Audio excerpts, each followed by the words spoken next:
Why you do this? Understand yourself. Why does your brain keep going back to the same thoughts, the same problems, the same emotional loops, even when you know they're draining you? You try to focus on something positive. You try to move forward. You try to let it go. And for a moment, it works.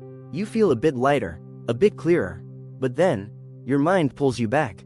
Back to what happened, back to what was said, back to what could go wrong. And it doesn't feel random.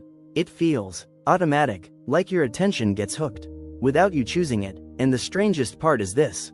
It's not just negative, it's intense, dramatic, emotionally charged, hard to ignore, almost like your brain prefers it, almost like calm isn't enough. And over time, you start asking yourself, why do I keep doing this? But what if your brain isn't broken? What if it's been trained to stay engaged through intensity? Because by the end of this video, you'll understand why your mind gets pulled toward drama, why calm can sometimes feel empty, and how to break the cycle without fighting yourself. If you've experienced this pattern, you know exactly how it feels. You try to relax, you try to feel calm, you try to focus on something simple, something neutral, but your mind doesn't stay there. It drifts, not toward peace, but toward something emotionally loaded, something unresolved, something frustrating, something that still has energy in it. And before you even realize it, you're deep inside it again. Replaying, analyzing, feeling, and the more you stay in it, the stronger it feels. And time passes, without you meaning for it to. And what's frustrating is this. You didn't choose that direction. It just pulled you in. So what's actually going on here? Because most people explain it like this. I overthink. I'm too negative. I need to be more positive. But that explanation doesn't go deep enough. Because this isn't just a thinking problem. It's a conditioning pattern. Your brain is not just reacting to thoughts. It's reacting to stimulation. And emotional intensity is one of the strongest forms of stimulation your brain can get. Stronger than calm, stronger than neutral, stronger than most positive states. And once you start looking at it this way, something becomes very clear.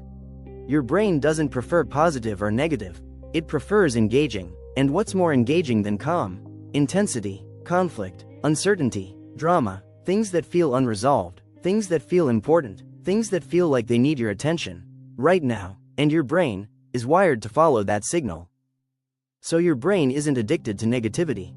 It's addicted to stimulation. And negativity just happens to be one of the fastest ways to get it. Because negative thoughts don't just appear, they hook you. They feel urgent, they feel meaningful, they feel like something you need to solve.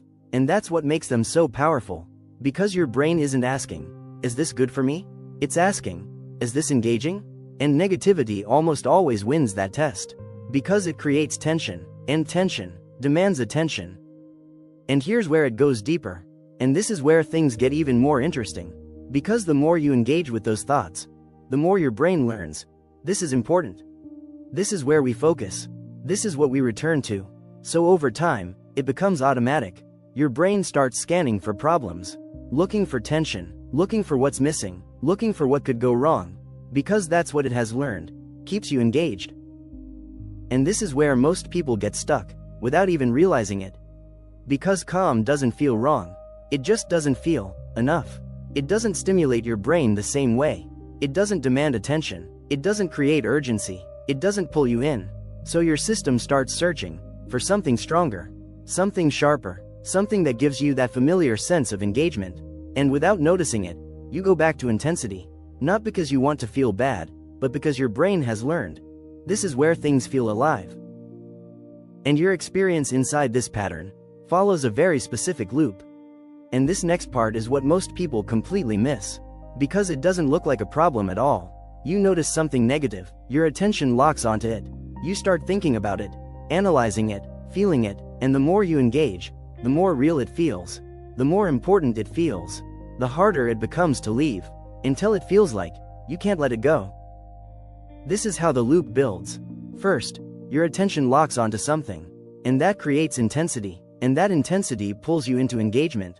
And the more you engage with it, the more your brain reinforces it. And the more it gets reinforced, the more it repeats. And over time, that repetition becomes a habit, not a choice, a pattern. So now your brain isn't choosing negativity. It's returning to what it knows. And this pattern doesn't come from nowhere.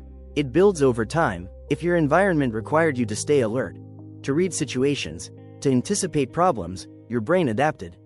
It learned to stay engaged through intensity, because that kept you aware, that kept you prepared, and that adaptation stayed. Over time, this starts to feel like who you are. I'm someone who overthinks. I'm someone who can't relax. I'm someone who always spirals.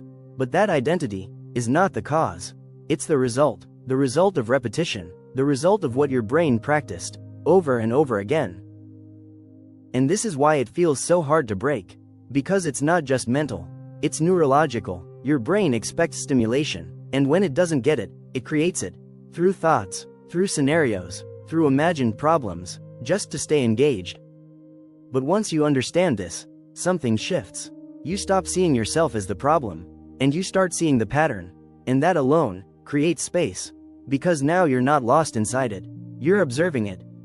And this is the shift that actually changes everything. Instead of getting pulled in automatically, you start noticing the moment it begins.